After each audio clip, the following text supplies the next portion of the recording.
Olá pessoal, bom dia, tudo bem? Sejam todos muito bem-vindos a mais um webinar Bra Software. Em nome da Bra Software, gostaria de dar as boas-vindas a todos. Meu nome é Luiz Fabiano, sou responsável pela nossa área do Academy, o Bra Software Academy, que é o nosso programa de trilhas de aprendizagem, certificação e capacitação. É sempre um prazer ter vocês aqui com a gente, né? Vocês estão acompanhando na tela de vocês os nossos canais digitais.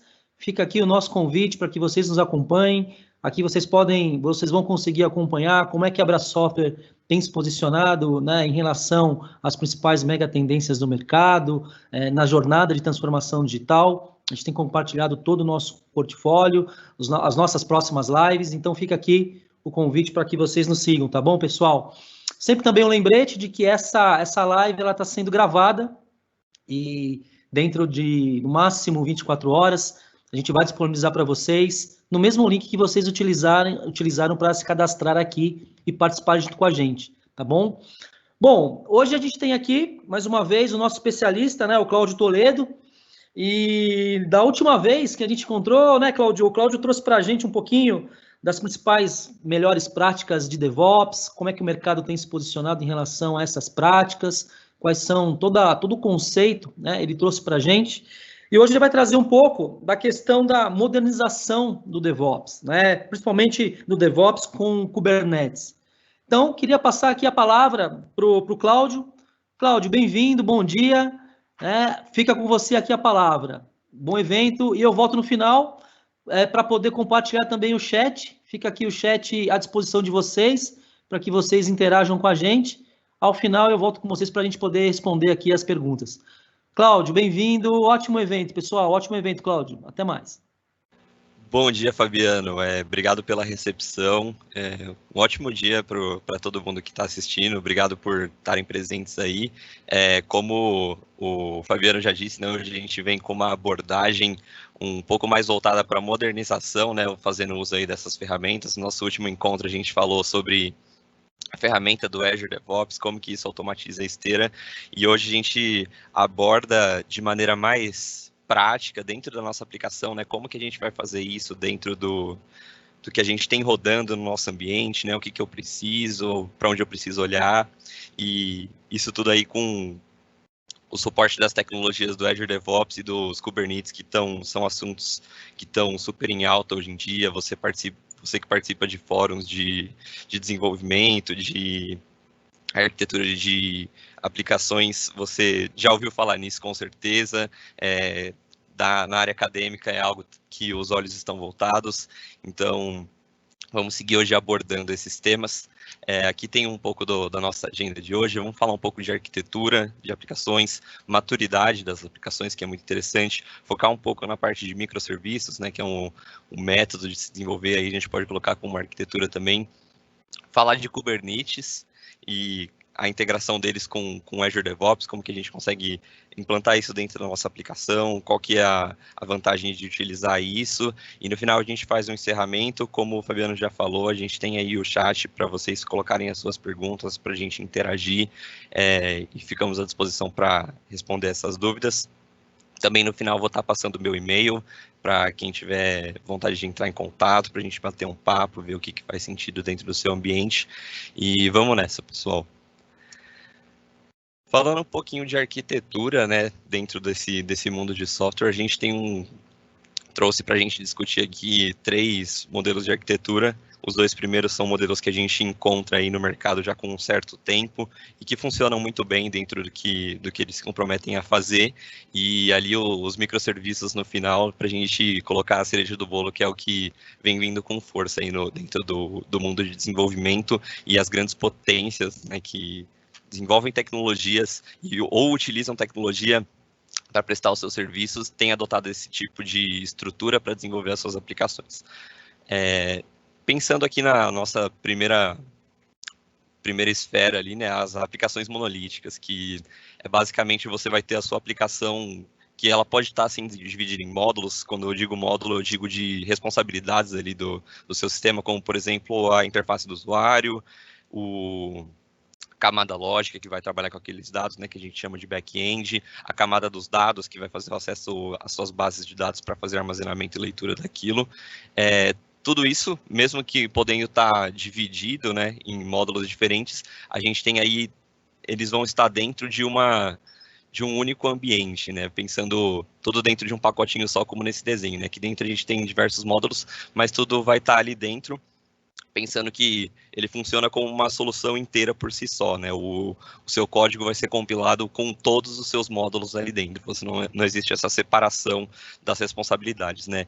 E pensando que, assim, ele vai ser uma caixa com todos esses módulos dentro, essa caixa vai estar em cima de algum recurso, então você vai ter ali o seu banco de dados, a sua camada lógica, a interface do seu usuário, todos, por exemplo, dentro de uma mesma máquina virtual ou dentro de uma mesma plataforma que vai estar rodando os seus serviços. E aí vem o do monolítica, né? Tudo dentro de uma coisa só. Passando para essa segunda esfera aqui, a gente tem o que eles chamam de arquitetura N-tier, ou N camadas, né? Que a gente tem uma abstração dessas responsabilidades de atuação da nossa aplicação e a separação dessas responsabilidades em camadas, né? Você tem, por exemplo, a camada da interface do usuário, que é onde os usuários de fato acessam e visualizam o mundo de possibilidades que eles têm dentro do seu sistema, e essas camadas, elas são interligadas, né, sendo que uma camada vai chamar a outra camada, né, fazer a ativação dela, como, por exemplo, o usuário faz uma requisição na interface lá que ele tem acesso, e aí essa requisição ela é enviada para sua camada lógica, que vai trabalhar com os dados, manipulando eles e, por exemplo, fazendo uma escrita lá na camada de dados, né, onde vai estar o seu banco de dados e todo o seu armazenamento aí de histórico do seu sistema. Essa arquitetura é comum a gente encontrar ela com as suas camadas dividida pelos recursos, né? Por exemplo, você ter como a gente vê um servidor de aplicação que roda ali a sua aplicação e é acessável pela interface do usuário, e um servidor de banco de dados para ter o seu armazenamento ali, leitura de todo aquele volume de informações que é gerada no seu sistema. É muito comum a gente encontrar esse tipo de arquitetura dentro do que a gente tem de aplicação hoje rodando já, e até aplicações legadas, que foram feitas algumas adaptações. Funciona muito bem. Mas a gente tem alguns certos problemas que podem ser evitados, né? Como, por exemplo, como as coisas são muito dependentes umas das outras, as camadas são acionadas por camadas anteriores. Quando a gente fala de fazer uma manutenção ou uma mudança, você acaba tendo dificuldade em isolar o seu problema. Ele é estritamente relacionado com todo o ecossistema em volta dele. Então, a gente tem ali um sistema muito robusto, que é tão robusto que até quando a gente precisa fazer alguma alteração, nem sempre é tão bem sucedido esse isolamento da parte interessada a receber alguma alteração. Passando para a nossa terceira esfera, falando um pouco de microserviços, que é um termo, né, que está em alta, ainda é um pouco abstraído, né, sobre, poxa, o que eu estou fazendo, e será que isso é um microserviço? A arquitetura de microserviços, ela guia aí o desenvolvimento do sistema através de pequenas unidades com responsabilidades específicas que serão os seus microserviços, né? Então, poxa, pensando no modelo de desenvolvimento, né, no modelo de N camadas, no modelo de arquitetura de N camadas, a gente tem ali uma divisão das responsabilidades e atuação do nosso sistema, né? Por exemplo, uma camada lógica que vai trabalhar com a lógica dos dados e fazer a manipulação das informações inseridas no sistema. Nos microserviços, a gente abstrai isso ainda mais, né? Pensando, por exemplo, eu tenho o controle de usuários do meu sistema. Usuários vai ser um microserviço, então eu crio um serviço que vai gerenciar os usuários, e essa vai ser a responsabilidade dele. Dentro da arquitetura de N camadas, a gente teria, por exemplo, a camada lógica, que faria o processamento lógico das informações de usuários, de cadastro de produtos, de toda a parte de buscar no banco de dados os dados armazenados no banco, né, o que você tem para alimentar a interface do usuário ali no seu sistema. Na arquitetura de microserviços, a gente abstrai essas responsabilidades e busca implantar, através delas, soluções que serão relacionadas entre si posteriormente, mas como são soluções de responsabilidade única, elas podem funcionar de maneira independente. mesmo, por exemplo, se eu tenho um serviço de gerenciamento de usuário e eu tenho um problema na minha conexão com o banco de dados dos produtos do meu sistema, o serviço de gerenciamento de usuários continua funcionando e eu consigo fazer a manutenção só naquele serviço de integração com o banco de dados, né? Bem bacana quando a gente fala sobre mudanças e também reaproveitamento, pensando que você aborde o seu desenvolvimento e coloque ali uma ideia de desenvolver as coisas de maneira mais genérica. E aí você desenvolveu um sistema que dentro desse sistema você tinha, por exemplo, também o gerenciamento de usuários. E aí a relação era com os outros serviços era feita de maneira voltada para o seu sistema, é claro, mas, por exemplo, num próximo projeto, onde você vai precisar também de ter gerenciamento de usuário, você consegue até reutilizar a base que foi criada para construir aquele microserviço de gerenciamento de usuário. E, assim, pensando agora, dando um olhar geral para esses três modelos de arquitetura, não existe um melhor que o outro. O melhor modelo de arquitetura é aquele que vai abordar a sua solução de negócios e trazer a melhor solução para ela com a melhor eficiência. E é claro, né, a gente tem que levar em conta sempre todas as variáveis na hora de desenvolver, qual a expertise do time, o quanto a gente está disposto a investir de tempo, qual é a disponibilidade de recursos que a gente tem para construir isso, quais são as restrições técnicas que a gente tem também. Poxa, pensando, eu preciso integrar esse sistema novo com um sistema legado que eu tenho aqui dentro, que recebe os dados de uma maneira específica. Então, sempre olhar para o que você tem de necessidade e optar por desenvolver voltado àquela necessidade, né? Afinal, o que a gente quer fazer com o desenvolvimento é trazer mais valor para a solução de negócio. Saindo um pouco dos modelos de desenvolvimento e entrando em modelos de nuvem, né? É muito comum a gente ver esse tipo de comparação, que quando a gente fala de nuvem, a gente tem que falar essas três vertentes, né, essas três verticais que são o IaaS, né, infraestrutura como serviço, PaaS, a plataforma como serviço, e o SaaS, que é o software como serviço.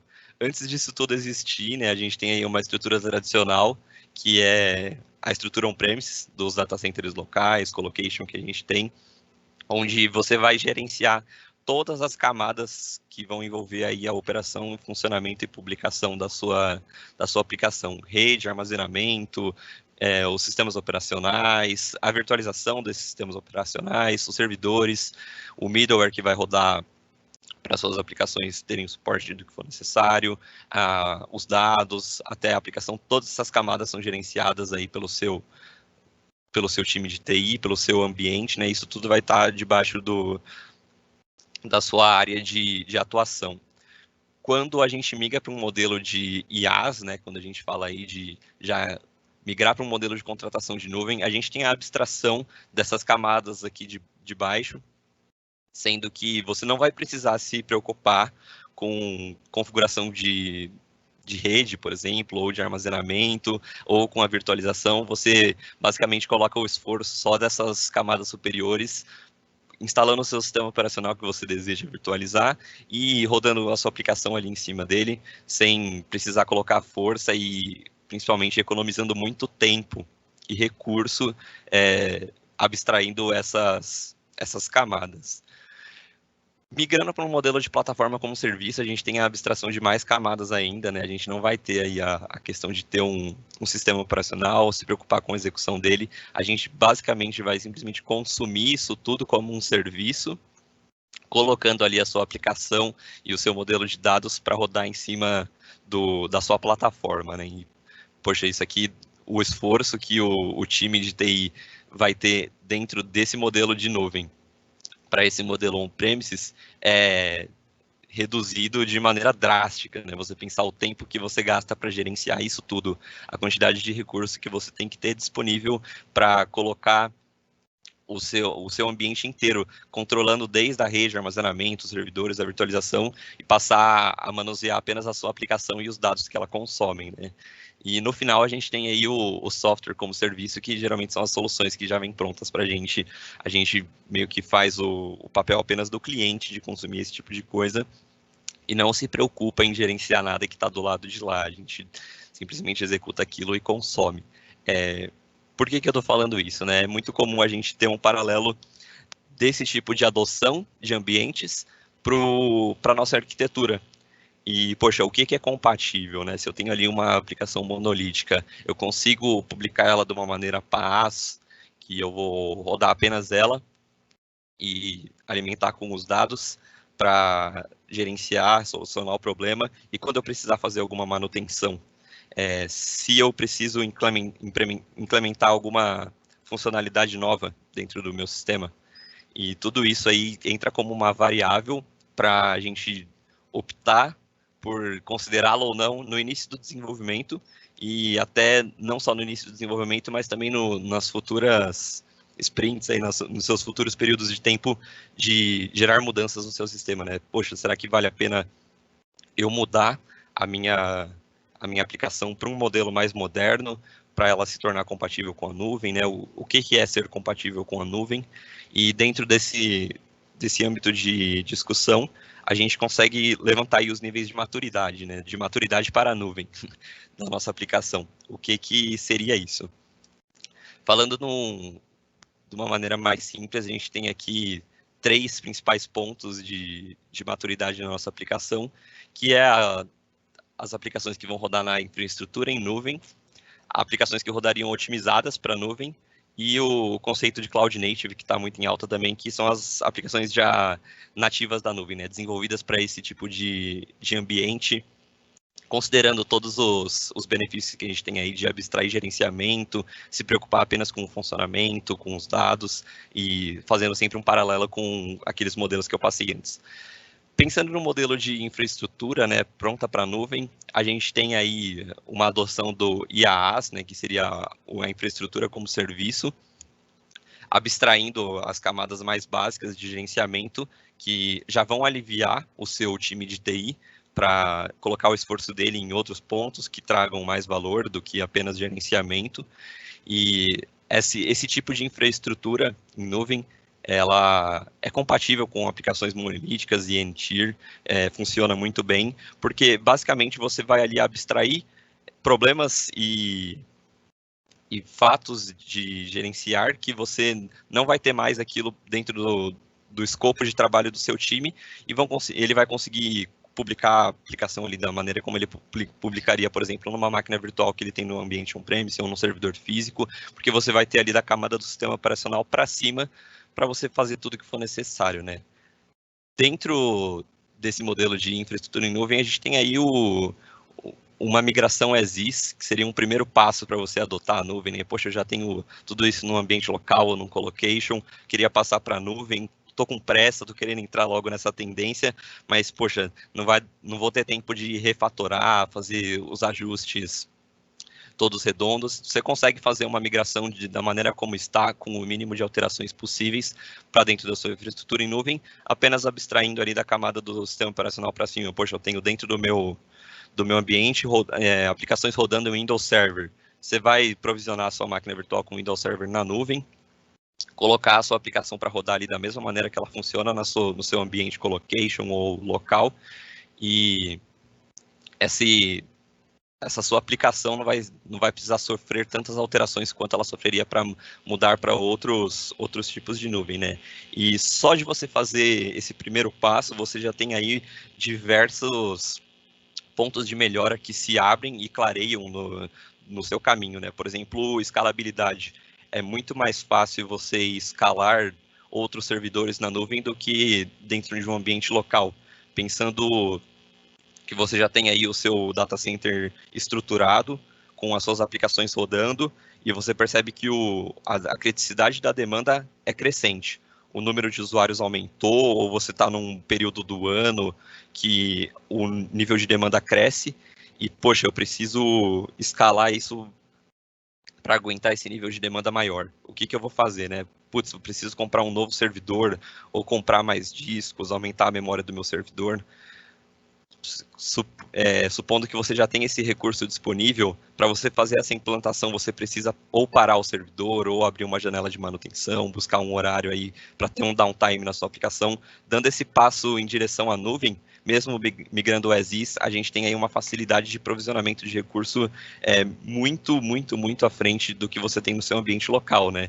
Com apenas alguns cliques dentro do portal do Azure, por exemplo, você consegue disponibilizar uma máquina virtual já com um IP público, liberando algumas portas de serviço que você vai acessar a sua máquina virtual. Isso tudo dentro de minutos, ele já vai estar de pé ali, o seu sistema operacional rodando com o usuário configurado, e você consegue, por exemplo, publicar alguma coisa para fazer algum teste, tirar aquele ambiente do ar também é muito fácil, pensando, por exemplo, num ambiente de teste, uma aplicação que você vai fazer uma demonstração, um teste de carga específico, é muito mais fácil você gerenciar o que está em nuvem do que está dentro do seu ambiente local, né? Pensando no aspecto de configuração do ambiente, também é muito mais fácil porque, poxa, você tem ali abstraído tudo dentro da sua janela do navegador ou em scripts, ao invés de você ter necessitar de estar fisicamente dentro do data center para fazer algum tipo de configuração. Preciso aumentar o disco da minha máquina. Pensando num ambiente físico, você primeiro precisaria ir atrás de comprar um disco físico para colocar dentro da sua máquina, né? E depois pensar no problema que seria fazer um downtime ali, como que você ia mapear aquela unidade. Dentro de infraestrutura em nuvem, com apenas alguns cliques, a gente tem a facilidade de adicionar mais espaço de armazenamento ou reduzir esse espaço, fazer um backup daqueles dados, tudo muito fácil, né? A configuração do ambiente, muitos pontos são abstraídos, principalmente a nossa atuação física, né, dentro do ambiente, e tudo isso se é convertido em tempo que você tem para fazer algo de maior valor para o seu cliente, capacitar a sua equipe, buscar novas ideias, entender qual que é a necessidade mais profunda, né? Poxa, antes você tinha que se preocupar com tantas outras coisas, agora você abstrai tudo isso e tem aí uma agenda livre para crescer no que for de maior interesse. Pensando em serviços de migração e mudanças na plataforma, hoje em dia a gente já tem aí no Azure algumas ferramentas que facilitam essa migração. Tem ferramenta de migração de banco de dados, ferramenta de migração de servidores, e assim, poxa, o meu time está com demandas crescentes em outros pontos, eu queria migrar isso para a nuvem, mas eu não vou ter tempo de fazer essa migração. A Abra Software apoia você.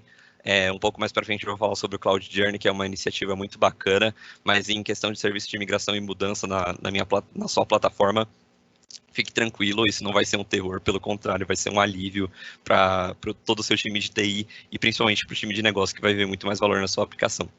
Pensando em ferramentas de migração, já existem diversas ferramentas e soluções que você tem hoje em dia, e principalmente olhando para o lado de desenvolvimento, com as ideias que os desenvolvedores utilizam aí como ferramenta de trabalho, essas próprias ideias hoje em dia já têm muitos recursos de publicação em serviços em nuvem, né, que eles chamam de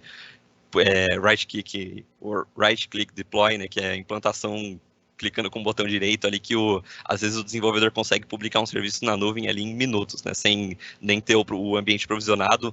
Por dentro da ISE mesmo, ele consegue criar o recurso no ambiente em nuvem e publicar ele para fazer um teste ou algo do tipo. Mas ferramentas de migração não faltam hoje em dia, mas é sempre ter o acompanhamento de alguém com expertise para você estar dentro das melhores práticas na nuvem, né? Ter ciência do que o seu ambiente consome, por exemplo, quais são as possíveis vulnerabilidades que você tem que voltar a sua atenção, se existe algum tipo de configuração que pode ser prejudicial para o status de disponibilidade dele.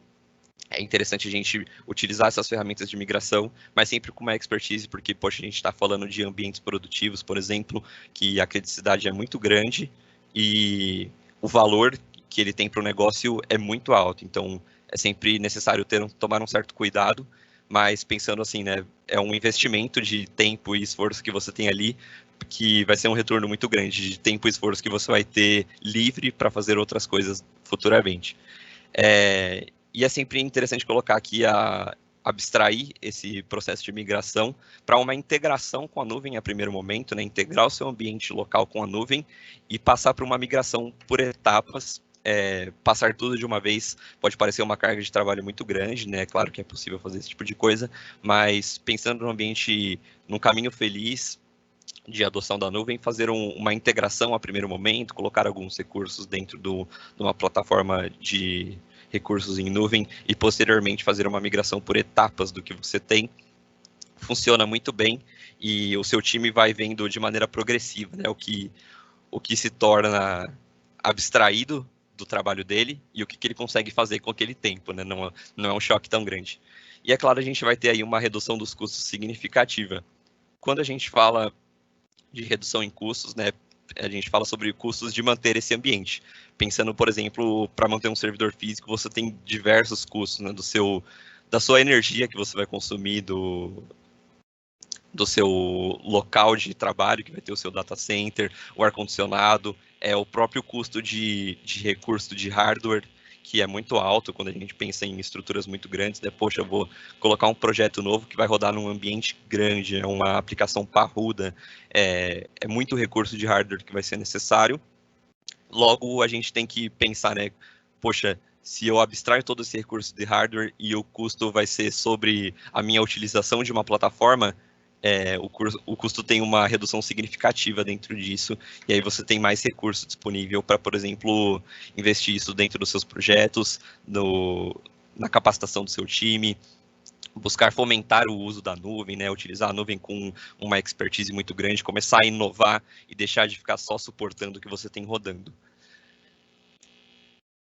Pensando agora num nível de maturidade um pouco mais alto, que seriam as suas aplicações otimizadas para a nuvem, a gente já abstrai para o conceito de utilização de recursos em plataforma como serviço e tira toda aquela camada de sistema operacional também, né, e outros pontos que você tem que se preocupar pensando em infraestrutura, liberando mais ainda o esforço do seu time para migrar essa plataforma e ter possibilidade de agregar mais valor em outras vertentes. Funciona muito bem com aplicações também de arquiteturas monolíticas e de N camadas. É muito comum a gente ver esse tipo de integração com a nuvem para essas aplicações, como, por exemplo, poxa, você tem aí sua instância de banco de dados rodando no seu ambiente local, a gente passar esse banco de dados para um banco de dados como plataforma na nuvem e os seus sistemas consumirem ele, você já abstrai grandes fatores de preocupação, como, por exemplo, a atualização da versão, manutenção do banco de dados, o tamanho de armazenamento dele, tudo isso já fica aí por conta do seu provedor de nuvem gerenciar, e você basicamente dá ali as cartas para ele do que você vai querer no seu ambiente, né?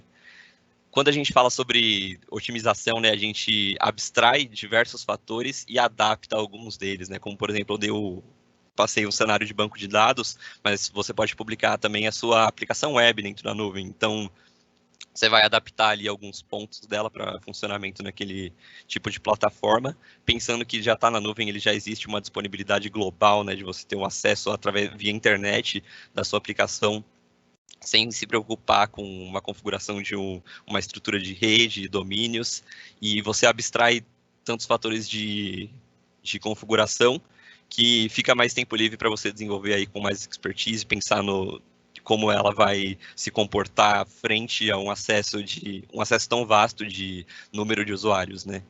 A escalabilidade se torna mais fácil ainda quando a gente entra no conceito de PaaS, porque, poxa, é simplesmente plataforma, então eu não tenho a necessidade de configurar a quantidade de recursos que eu preciso, poxa, eu não vou precisar subir mais máquinas virtuais.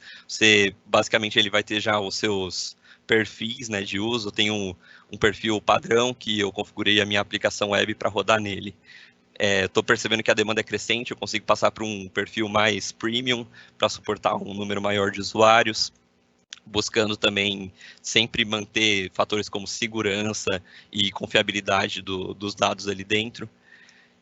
O esforço e o controle, diminui consideravelmente, a gente tendo aí uma plataforma como serviço, você não tem a necessidade de, como, por exemplo, ter um esforço de atualização de versão do seu banco de dados, atualização de pacotes de dependências que a sua aplicação tem. Não é necessário ter o seu monitoramento do hardware, do que é consumido e do que apresentou alguma falência, e o controle cresce de maneira inversa ao esforço, né? Ele é extremamente aumentado nesse tipo de ambiente, onde você vai ter ali visão muito clara do que está sendo consumido, saber o que está sendo consumido, para onde está indo, né, de onde está vindo também. Dentro da plataforma de nuvem a gente tem diversos recursos de monitoramento que já são nativos da própria, né? Então, poxa, não é necessário você configurar um agente no seu servidor de aplicação para capturar dados e colocar dentro de um outro servidor, né? Você já tem ali a sua plataforma de monitoramento integrada dentro dos seus servidores que você está consumindo como plataforma, né? E dentro disso tudo, a manutenção se torna muito mais simples, porque, poxa, você consegue acessar o seu recurso de maneira mais fácil, você abstraiu alguns pontos de configuração dele, então você tem muito mais ciência do que está acontecendo ali dentro. Com alguns cliques você consegue, por exemplo, mudar uma versão ou direcionar uma rota para algum servidor específico. E as adaptações também acabam sendo mais fáceis e rápidas do que num modelo de infraestrutura, porque o acesso é mais rápido também, você não precisa configurar, como, por exemplo, fatores de sistema operacional e outros pontos, para fazer algum tipo de alteração e incrementação no seu sistema, é tudo muito mais simplificado.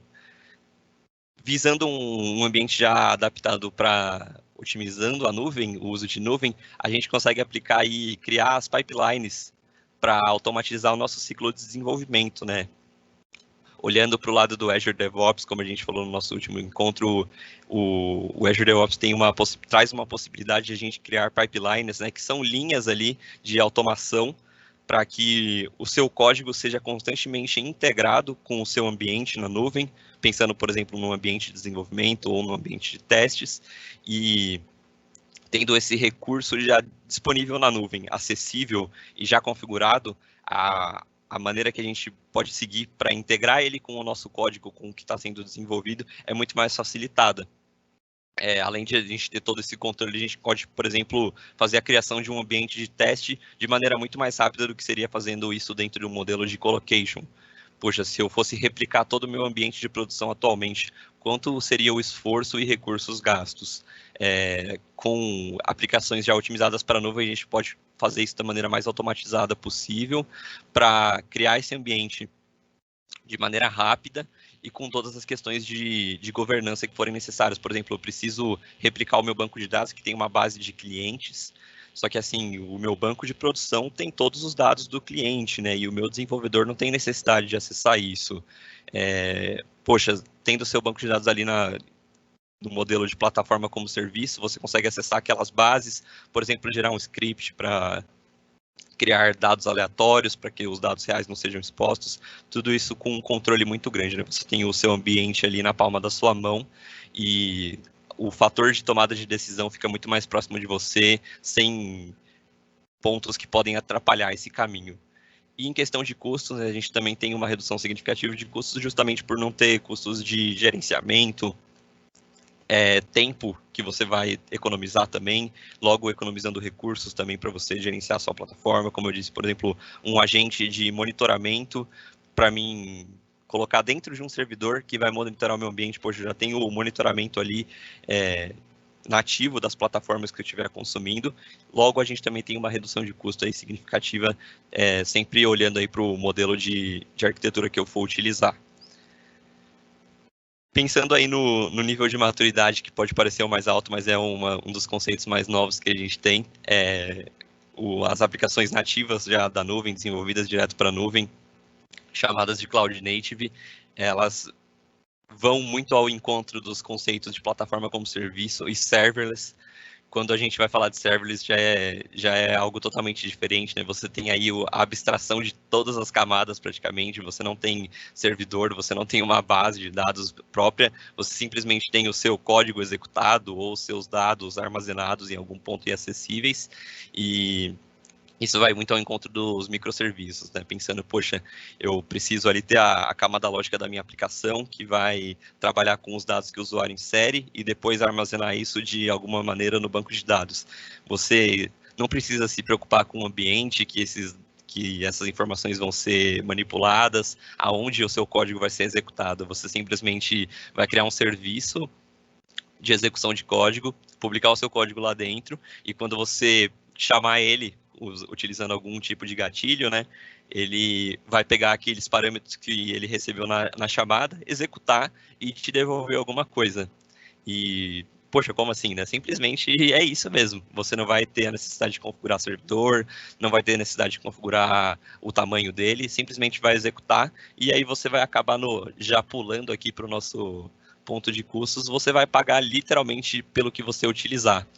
Não vai existir nem a necessidade de você se preocupar, como por exemplo, com escalabilidade. Poxa, se eu tenho ali um servidor rodando uma aplicação e o número de requisições dele sobe muito, eu preciso escalar ele para um tamanho maior, né, uma capacidade maior de execução de tarefas. Nesse modelo de serverless, você não tem um servidor para se preocupar, você simplesmente vai executar mais tarefas e a cobrança vai ser justamente pelo que você consumiu. Esse modelo de Cloud Native vai muito ao encontro da arquitetura de microserviços, onde a gente tem aí a abstração de todos os serviços que a gente vai executar dentro da nossa aplicação, criando aí como pequenas células do sistema e todos integrados de uma maneira mais simples, né, e rápida. Você viabiliza o desenvolvimento de aplicações de alta complexidade, porém, o desenvolvimento é simplificado. Como, por exemplo, se você tem times desenvolvendo microserviços diferentes, e como um não é dependente do outro, como nas arquiteturas monolíticas e de camadas, os times podem desenvolver de maneira paralela esses dois serviços, sem ter nenhum tipo de problema de dependência de alguma outra parte do sistema. Simplesmente eles sabem ali que eles vão receber algum tipo de informação, ou vão ser executados quando algum evento acontecer, e eles se preocupam com o que acontece dentro daquele microserviço, né? Pensando nesse modelo, você tem aí um desenvolvimento paralelo, que você consegue desenvolver diversas partes do seu sistema com times pequenos, e adaptado para esse modelo de pequenas responsabilidades que todas juntas formam um grande sistema. Dentro de um modelo de microserviço também a gente tem um controle granular muito mais específico do que nas outras camadas, né? Aqui, pensando que você tem um serviço de gerenciamento de usuário, você consegue controlar o seu gerenciamento de usuário de maneira separada do seu serviço de cadastro de produtos ou do seu serviço de armazenamento no banco de dados. Então, poxa, é muito mais simples eu saber o que está acontecendo, qual parte do sistema é mais sensível, e aí entra em pontos até de escalabilidade, pensando num sistema que tem diversos serviços, e eu percebo que o meu serviço de autenticação está tendo uma demanda muito grande, uma demanda muito crescente. Poxa, eu vou escalar então o meu servidor para ele ser mais forte e aguentar mais requisições. Só que escalando aí o seu servidor, que está rodando a sua aplicação inteira, você meio que vai escalar recursos para toda a sua aplicação. Dentro do modelo de microserviços, você visualizando que, poxa, o meu serviço de autenticação está tendo gargalo, preciso melhorar isso. Você faz ali, você escala o recurso apenas para o serviço de autenticação. E os outros serviços, como, por exemplo, o cadastro de produtos, ele vai continuar da maneira que ele estava, aguentando a demanda que ele tem de maneira tranquila, e você não vai precisar pagar a mais por recursos no seu serviço de cadastro de produtos, só pelo de cadastro só pelo de autenticação de usuários que está tendo gargalo. Pensando nesse modelo, né, de escalabilidade e provisionamento de recursos, a gente entra aí com o conceito do orquestrador, que basicamente vai ser uma solução que vai gerenciar todo o seu sistema para que ele funcione de maneira integrada e de maneira inteligente. E aí aqui temos alguns recursos do Azure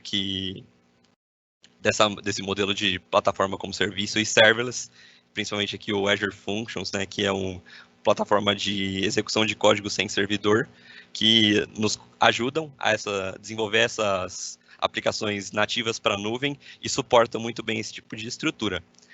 E como eu já disse antes, né, a questão dos custos aqui ela fica muito mais debaixo do nosso controle, porque a gente sabe qual parte do sistema está utilizando qual tipo de recurso, o que eu tenho em cada pedaço ali, o que é executado dentro daquele código, então, e pagando apenas pelo que eu executo, pelo que eu consumo, o custo fica muito mais controlado e a gente consegue ter uma redução significativa quando a gente olha para ele, né?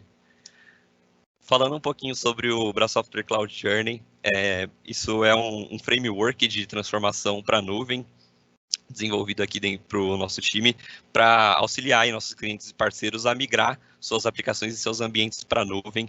Ele basicamente segue um fluxo, né, que começa como um assessment, que é olhar para dentro do seu ambiente, ver o que você tem, o que você precisa, o que faz sentido, fazer um diagnóstico de tudo isso, ver o que você tem ali que pode ser mandado para a nuvem, o que você não está usando dentro do seu ambiente, tem alguma coisa que você tem lá que está obsoleta, você precisa renovar alguma licença, atualizar alguma versão.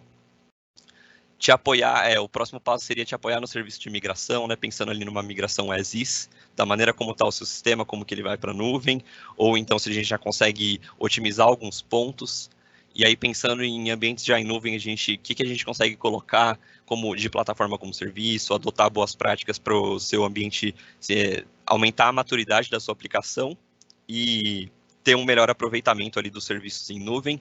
E isso tudo em paralelo aí com treinamentos de ferramentas, de boas práticas, ações conjuntas da Brasoftware a você, buscando apoiar, poxa, está com uma dúvida sobre algum tipo de serviço, tem uma solução nova que apareceu no mercado, a gente quer implantar, o que vocês têm aí de expertise disso, sempre uma parceria aí firmada entre a Brasoftware e você, para ter o melhor aproveitamento aí do seu ambiente, para a gente conseguir sempre chegar do outro lado da melhor maneira possível, e é claro, trazendo muito mais valor para o seu negócio. Falando um pouquinho agora dos microserviços, né, o que a gente tem hoje em dia no mercado que a gente consegue utilizar disso. Basicamente, aí, como eu disse, o microserviço é uma arquitetura que ela é orientada a desenvolver aí os serviços, pequenos serviços, né, essas pequenas células que vão se integrar umas às outras e trazer alguma solução aí para o seu sistema. Pensando nesse modelo, a gente consegue orientar o desenvolvimento dos nossos pequenos serviços às regras de negócio. Então, você tem um time de desenvolvimento muito alinhado com o time de negócio e buscando ali colocar o valor que o time de negócio quer que a aplicação gere. A manutenção e o crescimento de sistemas que tem essa arquitetura é muito mais simplificada. Você pensando, poxa, eu preciso fazer uma manutenção numa parte X do meu sistema.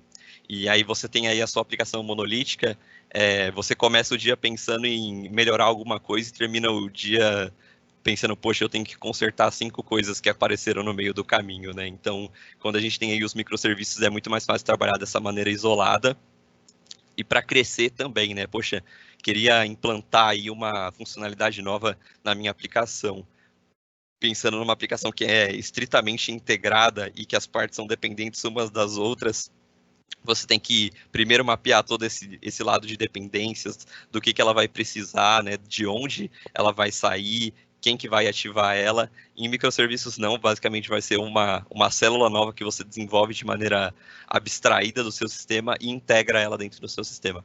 A escalabilidade se torna muito mais simples, né? Como eu disse anteriormente, você consegue escalar as partes do seu sistema e não só o seu sistema como um todo.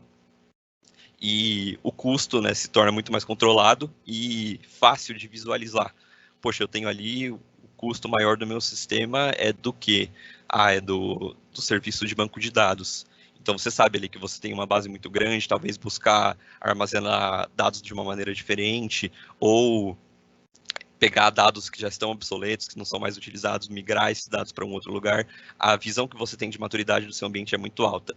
E também uma independência, pensando aí em aplicações que vão durar anos e certos pontos delas passam a ser obsoletos, né? Poxa, isso aqui já não se aplica mais no negócio, tem outra solução que traz mais valor do que fazer isso, você consegue anular aquela célula ou colocar uma célula nova de maneira muito simples, né?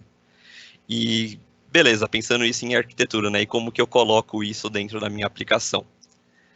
Outro termo que vem muito forte hoje no mercado são os containers, poxa, o que são esses containers? São as caixas com todos os componentes necessários aí para você ter a sua aplicação, né? Como tem esse desenho aqui, ilustra muito bem. Você tem a configuração, o código, as dependências e o motor de execução dele dentro de uma caixinha só. E ela funciona de maneira isolada, né? Você executa ela como um processo isolado das outras e poxa, que facilidade isso, né? Eu tenho tudo que eu preciso para executar o meu sistema dentro de uma caixinha só e eu coloco ela lá para rodar no meu ambiente. Bacana, cara, isso é muito simples. Mas assim, e a configuração dos recursos também está ali dentro. Poxa, eu vou consumir uma quantidade de RAM ou um processamento daquele para execução daquele container está dentro dele também. Então você tem aí uma facilidade de, por exemplo, criar um ambiente, executar a sua aplicação e executar a sua aplicação de maneira isolada, como por exemplo, estou desenvolvendo um pedaço do meu software que vai atender uma regra de negócio específica, você coloca ele dentro de um container e no final do seu desenvolvimento, poxa, já fiz os meus testes unitários, você integra ele facilmente com os outros containers do seu sistema para, de uma maneira mais rápida possível, conseguir agregar aquele ponto de valor no seu artefato maior, né? Só que pensando isso em ambientes mais simples faz muito sentido, eu consigo ali gerenciar os meus containers muito bem, eu tenho conhecimento do que funciona. No meu ambiente de teste, poxa, eu consigo subir um container na minha máquina facilmente para rodar a minha aplicação, mas em grandes ambientes, né? Pensando em ambientes de produção, onde eu vou ter milhares de acessos simultâneos, como que eu vou fazer para gerenciar isso tudo? Um container só não vai ser suficiente, eu vou precisar alocar um conjunto de containers e gerenciar eles de maneira abstraída, né, como se todos fossem uma parte só do meu sistema. E como que eu vou fazer isso? Você consegue fazer através de scripts, gerar código aí para gerenciar a sua infraestrutura, que é outro termo que está muito em alta também, a infraestrutura como código, mas a gente tem uma solução que traz isso quando a gente começa a olhar para um grande conjunto de containers, né? Poxa, pensando aí no futuro, estou aqui dentro do meu ambiente de teste, onde eu uso um container só para testar minha aplicação, mas e quando forem milhares de containers rodando juntos para suportar um grande número de usuários? Aí entram os Kubernetes, né? O Kubernetes ele vem como um orquestrador do seu serviço de container. É uma ferramenta que ela se originou ali no Google, né? O desenvolvimento do Google sempre utilizou usando os containers. Eles trouxeram essa ferramenta, desenvolveram essa ferramenta com um orquestrador de fato que vai gerenciar todo esse ambiente, que é um conjunto de containers, né? E dentro do Azure, a gente tem o Azure Kubernetes Services, que é um serviço que ele vai colocar ordem em todos os seus containers, no seu conjunto gigantesco de containers, para gerenciar isso de maneira mais inteligente e colocar toda essa camada de gerenciamento, tirar ela de dentro de só dos containers e começar a tratar eles como uma coisa só, tratar esse conjunto todo como uma coisa só. Então você consegue escalar o seu sistema, provisionar mais containers ou reduzir o número de containers por conta do número de demanda que reduziu, fazer a atualização da sua aplicação, mudar alguma versão de maneira inteligente através do Kubernetes, fazendo sempre a abstração da sua atuação para esse serviço. Então você deixa de falar direto para o container, fala para o Kubernetes, e o Kubernetes vai falar para os seus containers de maneira inteligente, colocando todos eles aí numa mesma linha de produtividade. Trazendo esse tipo de abstração, a gente também tem um alívio grande do esforço do seu time, tanto de desenvolvimento quanto do seu time de gerenciamento do ambiente, que basicamente eles vão se preocupar em provisionar os containers com a atualização ou com a manutenção necessária da sua aplicação, e aí você entrega ele para o Kubernetes e fala, ó, replica para o meu ambiente. Ele faz isso de maneira inteligente, sempre mantendo todos eles alinhados e tratando eles como um conjunto de containers. Bacana isso tudo, falando assim, pode parecer simples, mas e na prática como que eu faço, né? Com o Azure DevOps a gente tem aí uma solução que ela vai gerenciar todo o seu processo de ciclo de desenvolvimento e o ciclo de vida da sua aplicação, né? Quando ele deixa de ser algo que está sendo desenvolvido e passa para o funcionamento, você gerencia e acompanha as atividades do seu projeto através de uma guia do Azure DevOps, e isso tudo de controle de tarefas. Então, poxa, você pode ter o seu time de negócio olhando para como está o andamento do seu projeto, como que está aquele estágio de desenvolvimento ou de implantação e integração.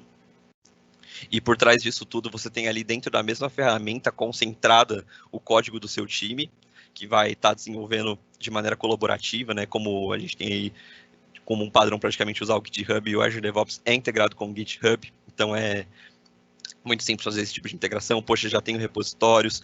Também tem a opção de você criar os seus repositórios dentro do próprio Azure, com o Azure Repos.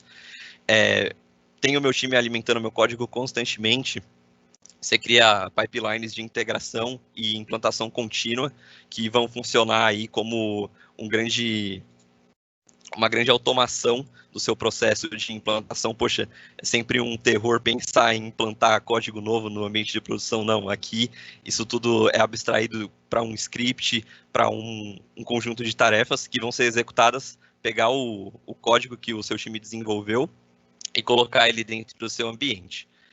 Isso tudo com uma fácil conexão com as suas assinaturas do Azure, então você tem ali o seu time de desenvolvimento gerando código constantemente, e aí você pensar, poxa, eu preciso colocar algum recurso para olhar para esse código e passar ele para dentro do meu ambiente, né? Não, o Azure DevOps já tem essa opção de você conectar o seu ambiente de desenvolvimento com os seus ambientes de produção e teste, para que aquela integração seja sempre muito próxima e muito facilitada. Então, poxa, eu consigo ali disponibilizar o acesso ao meu ambiente de desenvolvimento para o meu desenvolvedor, sem dar o acesso no portal do Azure para ele olhar lá e ter o risco dele achar alguma coisa de produção e fazer alguma alteração indevida.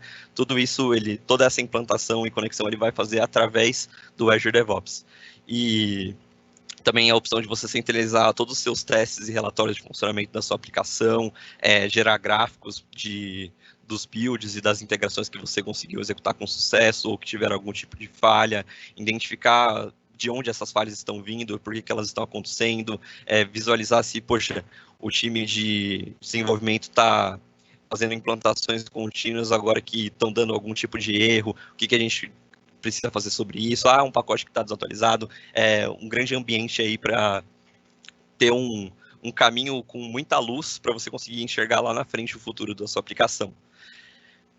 Falando em Azure DevOps, a gente pensa muito nessa integração da Microsoft, né, entre as ferramentas dela, você tem aí os usuários do Active Directory integrados já com ela, mas também ele tem integração com diversos sistemas open source, então a Microsoft hoje traz aí um ecossistema muito amigável para outras soluções que já são consolidadas no mercado, isso diversas delas, Jenkins para fazer a gerência dos seus ambientes, Selenium para desenvolver os seus testes, o Eclipse como plataforma de desenvolvimento, tudo isso hoje em dia é amigável à conexão deles com a plataforma do Azure DevOps, e eles estando conectados com o Azure DevOps, você consegue fazer um intermédio com a sua plataforma do Azure, que é onde vai estar o seu sistema de produção, o seu ambiente de desenvolvimento e teste, tudo isso de maneira muito mais inteligente, buscando aí trazer uma expertise grande para o seu time, que vai atuar em situações que vão trazer mais valor para a sua solução.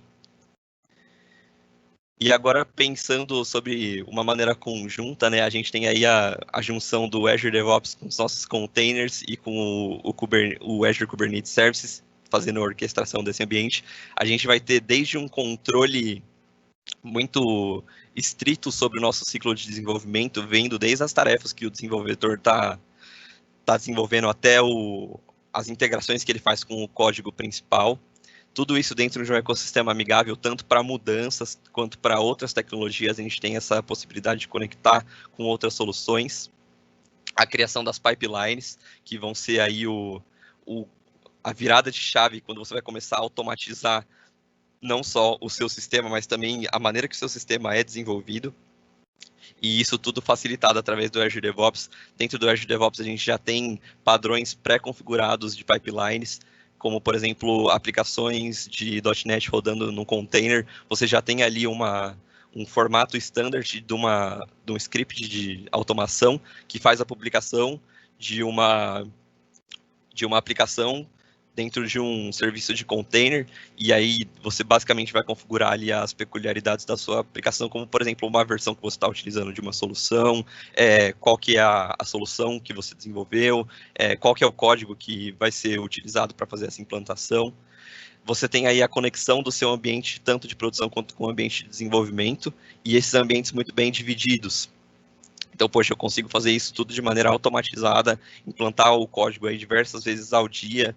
Hoje em dia, a gente tem que pensar sempre em constância, né? As mudanças vêm de maneira muito rápida e brusca, então a gente tem que se adaptar a elas da melhor maneira possível.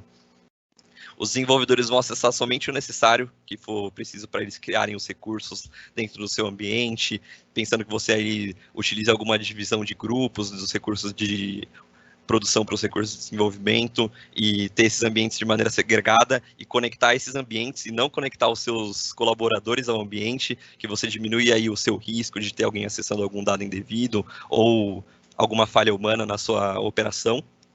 E sempre aí fazendo testes prévios, tendo conhecimento do que você está fazendo no seu ambiente, sabendo onde você está pisando e o que você está colocando lá em cima, e isso tudo de maneira muito abstraída, se livrando de todos aqueles conceitos de gerenciamento de rede, armazenamento, utilizando aí a plataforma como um serviço e o serverless para você tirar todo aquele esforço de trabalho do seu time e liberar ele para fazer algo mais inteligente, que seja muito mais veloz e traga muito mais valor. E aqui, dando um overview sobre modernização, né, a gente tem aí um maior controle e conhecimento do nosso ambiente, você vai saber das tecnologias que você está usando, utilizando tecnologias de ponta, um time capacitado para desenvolver aplicações de maneira rápida e aplicações inteligentes. Aplicações complexas que acabam se tornando por conta de optar por esse tipo de serviço, onde você tem, por exemplo, grandes ambientes que suportam grandes demandas, mas com uma manutenção muito simples. O time sempre, quando colocar a mão ali, vai saber o que está fazendo, não vai se perder, não vai ter medo de errar, e se errar, a gente tem como consertar isso de maneira rápida, porque essa estrutura que a gente abrange tem suporte para isso. Uma construção e incrementação dinâmicas sempre trazendo mais valor. Então, poxa, eu tenho um ambiente muito grande e eu preciso colocar algo novo nele, incrementar alguma função ou alterar alguma funcionalidade. Você consegue fazer isso de maneira muito dinâmica, tendo como exemplo o uso de um orquestrador, que você não vai ter a necessidade de, por exemplo, fazer a mesma alteração diversas vezes no mesmo recurso ou em recursos diferentes. Você faz a alteração ali com o auxílio do seu orquestrador, ele vai replicar e trazer isso para o seu ambiente, e sempre aí multiplicando qualidade pela velocidade, trazendo muito valor para a sua aplicação. Então, poxa, por que tudo isso, né? Poxa, você vai ter muito mais velocidade no seu desenvolvimento e a qualidade vai ser muito alta, você vai ter muito controle sobre aquilo. Sempre vai resultar em muito mais valor para o time de negócio, para o time de desenvolvimento, e não só valor para a solução, mas também como valor para o trabalho do time, que deixa de se preocupar com questões simples e passa a buscar soluções para cenários mais complexos. A sua aplicação vai ter uma consistência incrível, como nunca antes a gente tem aí hoje em dia, níveis de disponibilidade e resiliência muito altos, né? A gente, só por utilizar recursos na plataforma do Azure, mesmo como infraestrutura, como serviço, a gente tem aí um número muito alto, chegando a 99,999% de disponibilidade. Então, trazer os seus ambientes para a nuvem é algo que, por si só, já traz muito mais consistência na sua operação, e sempre sendo amigável às mudanças e principalmente à evolução. Muito obrigado, pessoal. Fabi, tem alguma pergunta no chat que o pessoal mandou para a gente? Ô, Cláudio, excelente. Primeiro, parabéns pela apresentação, excelente como sempre. Temos aqui várias perguntas, sim, vou compartilhar com vocês. Algumas pessoas também estão perguntando aqui no nosso chat se nós vamos disponibilizar aqui a gravação. Sim, vamos disponibilizar no mesmo link que vocês utilizaram para fazer o cadastro aqui, pessoal. Em até 24 horas ela ficará disponível para vocês, tá bom? Nós temos aqui algumas perguntas. Eu vou começar com uma que ela não se identificou, ela está como anônimo, mas ele está dizendo o seguinte, Cláudio, se existe alguma coisa que facilita a mudança do meu sistema para uma versão mais moderna? Essa foi uma das perguntas. Pergunta bem legal. Hoje em dia a gente tem aí diversos tutoriais na internet, documentação que fala sobre esse tipo de coisa, mas também existem pontos que facilitam essa mudança. Um exemplo é um módulo de PowerShell que se chama Image to Docker, Image 2 Docker, né? Que ele basicamente facilita aí se você tem uma aplicação rodando em ASP.NET Server, você vai executar ela no seu IIS, por exemplo, e ele vai meio que fazer uma portabilidade da sua aplicação que está rodando ali no seu servidor .NET para uma imagem de Docker. É bem bacana, simplesmente um módulo de PowerShell ali que não tem necessidade de você ter grandes dependências para executar ele. Perfeito, perfeito, Cláudio, excelente. A gente tem mais uma pergunta aqui. Obrigado pela pergunta, pessoal, tanto para o Anônimo quanto para o Guilherme Lima. O Guilherme Lima pergunta se no N-Tier entraria no modelo de Web Services ou no modelo de API. Guilherme, obrigado pela pergunta. A gente tem aí essa questão de ter muito bem definido, né? Você basicamente precisa olhar para a sua aplicação e ver como ela está funcionando. Se você tem uma divisão do seu, por exemplo, web server, da sua camada de dados, né, do seu banco de dados, você já está mais voltado para uma arquitetura de N-Tier, mas vai muito mais de olhar para o seu ambiente como um todo, né? Se existe essa divisão das responsabilidades em diferentes recursos, por exemplo, é uma arquitetura N-Tier, né? Quando a gente fala de arquiteturas monolíticas, você tem tudo dentro de uma mesma solução ali, por exemplo, um executável só que já toma conta de tudo. Perfeito, excelente, excelente, Cláudio. Tem uma outra pergunta aqui do Leonardo Fogaça. Obrigado, Leonardo, pela pergunta. Ele quer saber o seguinte: qual a diferença entre o Cloud Journey, que é a ferramenta da própria Microsoft, com o Azure Migrate, né, com a nossa solução do Cloud Journey, diferenciando do Azure Migrate, que é a ferramenta da própria Microsoft. Bacana, ótima pergunta. A ferramenta da Microsoft é basicamente simplesmente uma ferramenta, né, que você vai executar ali no seu ambiente, vai ter o seu esforço de execução. O Brasoftware Cloud Journey, ele é literalmente uma jornada, né? Você vai ter não só as ferramentas sendo executadas no seu ambiente, mas como também todos os profissionais envolvidos. Então, poxa, você vai ter ali alguém para te dar uma assistência no recurso que você vai utilizar no nuvem, olhar para o seu ambiente, né, e entender qual que é a sua demanda, o que faz sentido. Então a gente sai do nível de ferramenta e passa a ter literalmente uma pessoa atuando com você, mais de uma pessoa, na verdade, né, olhando para o seu ambiente e entendendo qual a sua necessidade. Do lado da Microsoft, aí, a ferramenta de Migrate é basicamente uma ferramenta que você mesmo executa dentro do seu ambiente. Perfeito, perfeito, Cláudio, excelente. Até para que a gente não ultrapasse muito tempo, eu vou fazer mais uma pergunta aqui, que também a pessoa não se identificou, mas agradeço pela pergunta. É possível utilizar o containers Linux na plataforma do Azure? Positivo, obrigado pela pergunta. Já tem um bom tempo já que a plataforma do Azure é amigável a ferramentas e soluções open source, e sim, é possível sim utilizar containers Linux dentro da plataforma do Azure da nuvem. Perfeito, Cláudio. Então, aqui na nossa última pergunta, para a gente fechar a nossa live aqui, lembrando que vamos responder a todas as perguntas, pessoal, né? Agradeço vocês por interagirem com a gente aqui, participarem através do nosso chat. Mas para que a gente encerre aqui, Cláudio, a nossa última pergunta, eu consigo mudar para microserviços sem usar containers?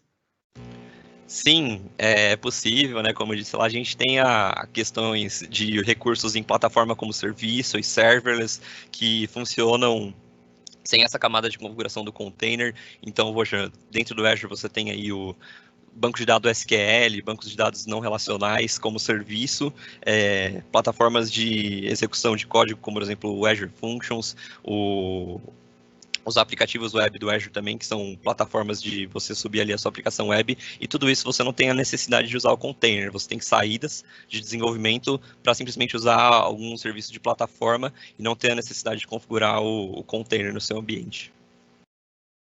Perfeito, Cláudio. Com isso, então, eu me despeço por aqui. Agradeço a todos que participaram com a gente até o final. Agradeço muito pelas perguntas.